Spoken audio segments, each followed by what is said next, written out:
देखिए बोरा साहब, जैसा कि आपने भी कहा, हमारे दूसरे जो वक्ता हैं अली साहब, उन्होंने भी कहा, और उसी प्रक्रिया को मैं आगे बढ़ाते हुए कहूंगा कि दो स्तरों पर ये चीजें होनी चाहिए। एक तो सेंट्रल गवर्नमेंट की तरफ से या प्रधानमंत्री मोदी जी की तरफ से एक मैसेज तो जाना ही चाहिए कि देश में किसी भी तरह का सोशल अनरेस्ट पैदा न किया जाए, ये बहुत जरूरी है। दूसरे जो राज्य सरकारें हैं उनको अपने तय, क्योंकि वो उनको अपने तय यदि वो मोटो भी लेना चाहिए कि अगर कुछ लोग, क्योंकि वो भी जो ऐसा कर रहे हैं उनको वो कोई नेशनलिस्ट नहीं है ना, वो तो कोई नेशनलिस्ट नहीं है, तो उनके खिलाफ यदि एकाध कार्रवाई भी हो जाती है तो मैसेज चला जाता है सरकार में। जरूरी नहीं है कि आप हर जगह पकड़ के लोगों को बंद करें। एक भी स्ट्रिक्ट एक्शन जो होता है उसमें बहुत सारे लाउडर मैसेज होता है, तो ऐसी कार्रवाई करनी चाहिए, क्योंकि यही तो घड़ी है ना, यही घड़ी है जब आप ये दिखाना चाहते हैं दुनिया को या उस देश को जिसके ऊपर आप आरोप लगा रहे हैं, जिसके बारे में मेरा कहना है कि ऐसा लगता है कि वहीं से चीजें हो रही हैं, वहां से संयोजित की जा रही हैं, संचालित की जा रही हैं। लेकिन उसको आप सिर्फ ये मतलब नहीं दिया कि लड़ाई सिर्फ ये नहीं होता है, क्या नाम है, हथियार से नहीं होता है। आप लगता है कि अणुबम चला देंगे, ऐसा नहीं होता है। बहुत सारी चीजें सोचनी पड़ती हैं। क्या वजह है कि श्री लाल बहादुर शास्त्री जी ने भारत में जब पाकिस्तान के साथ लड़ाई हो रही थी 1965 में, तो उन्होंने कहा था कि हम एक दिन एक शाम का उपवास रखेंगे। क्यों?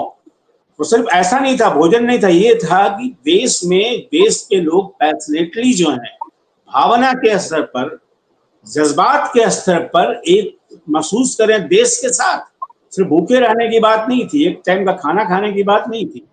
तो वैसे ही कोई मैसेज सरकार की तरफ से लाउडर जैसा शास्त्री जी ने दिया था, वैसा कोई मैसेज सरकार की तरफ से दिया जाना चाहिए कि आप किसी भी स्तर पर, सामाजिक स्तर पर जो हमारे देश में एकता है उसको और मजबूत करेंगे।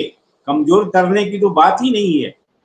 ये अब और दुनिया में ही हुआ है। चर्चिल के समय, आप इंग्लैंड का इतिहास मैं तो जितना जानता हूं उतना ही बता रहा हूं कि बहुत बुरी हालत थी दूसरे युद्ध में इंग्लैंड की, लेकिन चर्चिल की भूमिका थी, उसने एक भूमिका एक बहुत ही मजबूत एक्सेप्ट पॉलिटिशियन की निभाई थी, जो जिसके साथ बाद में पूरा देश खड़ा हो गया था।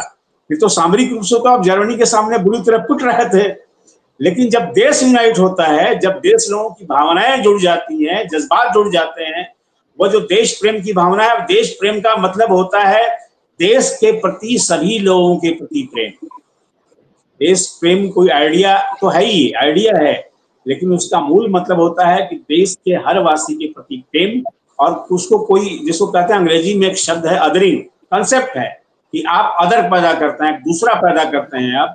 तो देश में कोई दूसरा नहीं होता, कोई अदर नहीं होता है। हालांकि अदरिंग एक ऐसा फेनोमेना है जो पूरी दुनिया में बड़ा जेनोफेबिक तरीके से मनाया जाता है। कई लोग इसका हम देख चुके हैं, हिटलर में क्या हुआ और नाजिज्म के दौरान क्या हुआ।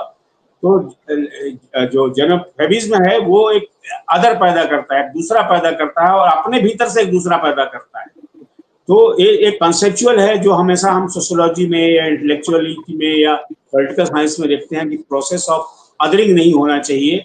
प्रोसेस ऑफ अदरिंग जो है, जो हो रहा है, जिसको हम कह रहे हैं आम बोलचाल की भाषा में कि अपने ही लोगों के खिलाफ हम खड़े हो जा रहे हैं।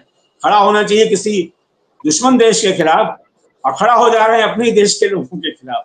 तो ये जो अदरिंग का जो प्रोसेस है, जिसको कुछ संगठन बढ़ाते हैं कि उनका निहित स्वार्थ होता है, और कई लेवल पर होता है, राज्यों आमद के लेवल, मतलब धर्म के नंबर पर भी होता है, कई बार भाषा के स्तर पर भी होता है, कई बार राज्यों के स्तर पर भी होता है। तो ये अदरिंग जो है, प्रोसेस ऑफ अदरिंग जो है, ये प्रोसेस ऑफ अदरिंग जो है सो देश के लिए नुकसानदेह है, चाहे वो किसी तरह की अदरिंग क्यों ना हो। जी।